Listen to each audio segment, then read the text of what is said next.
Да направам нешто?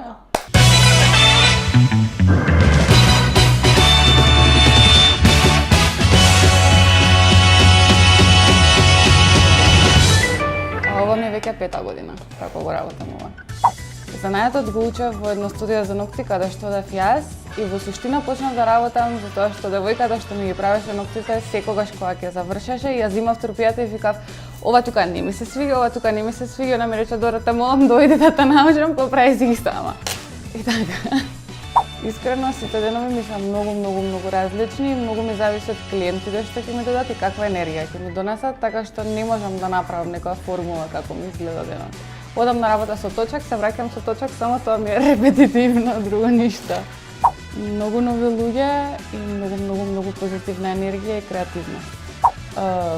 Некогаш ми доаѓаат со плачење од разочарувањата во нивниот живот и јас треба да плачам заедно со нив.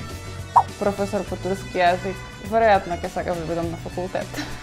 До сега не сум имала многу луди барања, само многу долги ногти, многу шарени ногти, цртање на различни животинчиња. Искрено да ми се случило, некогаш доаѓаат многу каснат и многу се љутам кога каснат и знам да ги вратам ако каснат повеќе од 15 минути ги откажувам. Па со оглед на тоа дека работам со опи, многу ја пратам Гвен Стефани, бидејќи Гвен Стефани ги прави ноктите со опи, така што би рекла Гвен Стефани, а кај нас бидејќи ги правам ноктите на Моника Потер, она е мојата миленичка, Моника Потер. На несреден ум, веројатно, некој што не води грижа за себе, не го оправдувам тоа никако. Може во домашни услови да си ги среди ноктите, и машки и женски. Многу и многу често. Многу. Исто мислам дека колку и на шминката и на косата, толку и на ноктите. Изненадувачки многу.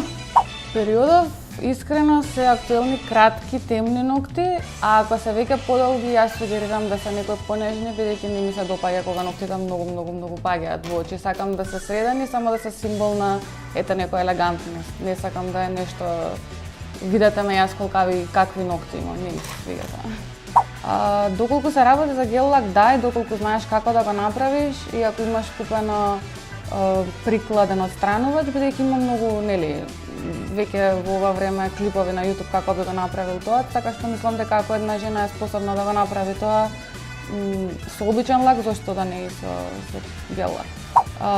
Искрено тоа е само мит, бидејќи како што и на косата не ѝ треба време да дише, тогаш и на ноктите не им треба време да дише, меѓутоа јас сугерирам после некоја нели одредено време да се направи некоја пауза, иако мене не ми е во прилог, ама сугерирам да се направи тоа бидејќи мислам дека е во ред. Ми доаѓале со ногти така наречени канџи.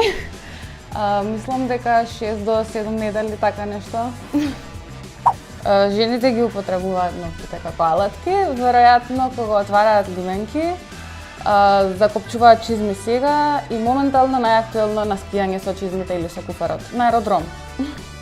Немам коментар никаков и не сакам да ги коментирам тие луѓе, престанете, само ве молам да не ве гледам.